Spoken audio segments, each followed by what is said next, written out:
Hello, my name is David Zemis, and this is my midterm project on Arcade+Fire's online presence as a brand. I'm going to start with social media, then I'll explain how Arcade+Fire relies on content driven by its fans, as well as promotional, experiential marketing, and finally, I'll give my suggestions. Okay, so here we can see Arcade+Fire's Facebook page. It's got around 2 million likes, which you can see here. 56,000 are talking about them. And then over on the left here we can see that they link back to their Arcade+Fire official website, Twitter, and YouTube channel. So I would say that their Facebook is supposed to be operating as the hub of their online presence. Next up is their Twitter. It has about 500,000 followers, and it links to their official website. Now, 500,000 might not seem like much compared to other Best Album Grammy winners like Adele, who has like 18 million followers. But if they're compared to other, comparable indie rock bands like the Shins, if you look at this, the Shins only have 50,000 compared to Arcade+Fire's 500,000. So it is very substantial. Arcade+Fire's Vivo has about 81,000 subscribers, which is very respectable. The Shins have only like 12,000 subscribers for their Vivo. I'll also mention that Arcade+Fire's videos are fairly optimized in that if you watch one, say you click on this, then most of the related videos are also going to be Arcade+Fire, and that's something that labels try to do for their artists.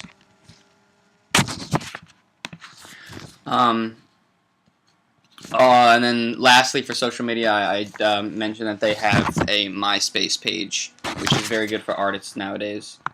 And they have about 120,000 people connected to them on that.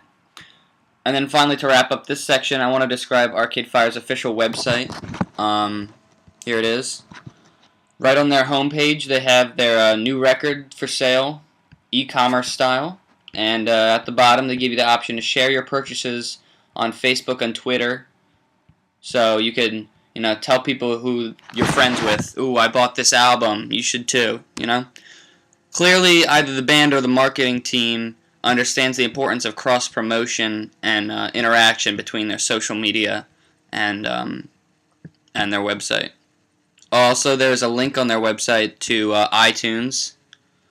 So, and at first I thought that this might be an affiliate link, but I think that it's probably not, because Arcade+Fire gets royalties from iTunes sales anyway, so I'm not sure how that works.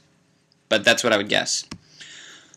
Now I want to go more into how Arcade+Fire benefits from content not driven by Arcade+Fire themselves directly.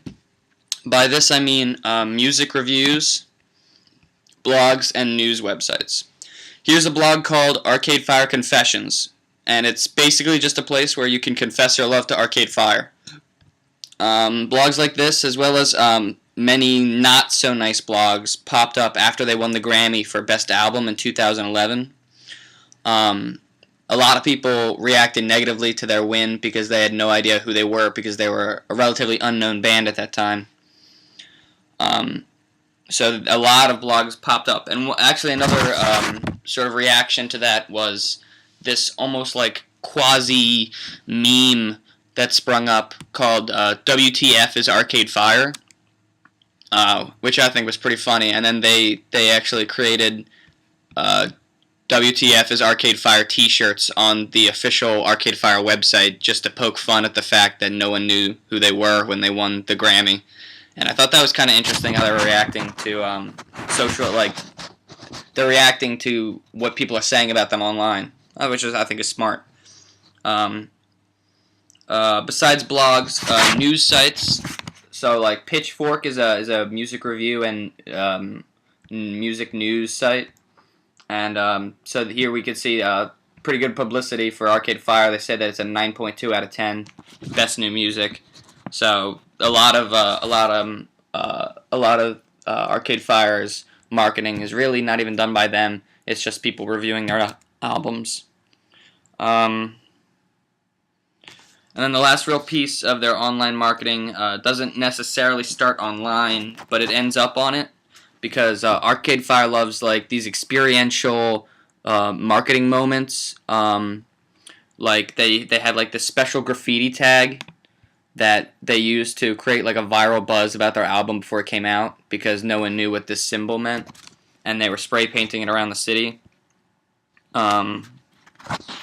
They had a secret Brooklyn show, which is covered by here. I mean, we could see Rolling Stone is talking about how they streamed their video the entire album on YouTube. So that was like an experiential marketing moment for people to tune in and listen to the album before it was released. Here's the music mix for. They're talking about how Arcade+Fire had a secret Brooklyn show. These kind of things, big music aficionados like to read about this stuff and know what's going on, and know that their band is, trying to do interesting things for them as a fan.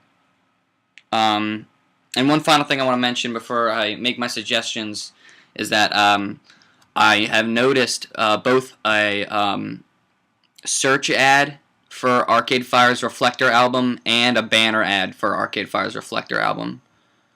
The search one popped up after I googled Reflector with a C, because the album is spelled with a K, so it wouldn't show up organically if you just googled Reflector spelled with a C.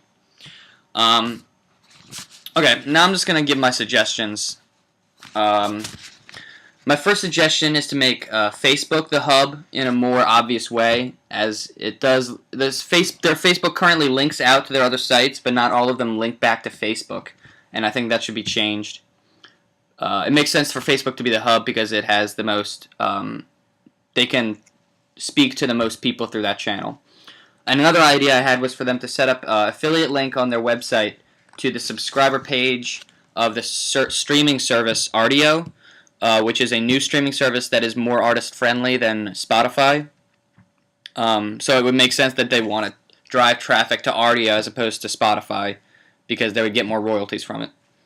Lastly, my idea was for a partnership with Google again. They partnered with Google to create an interactive music video, one of those experiential moments. You could control the music video with your phone, which was really interesting. So they did that with Google.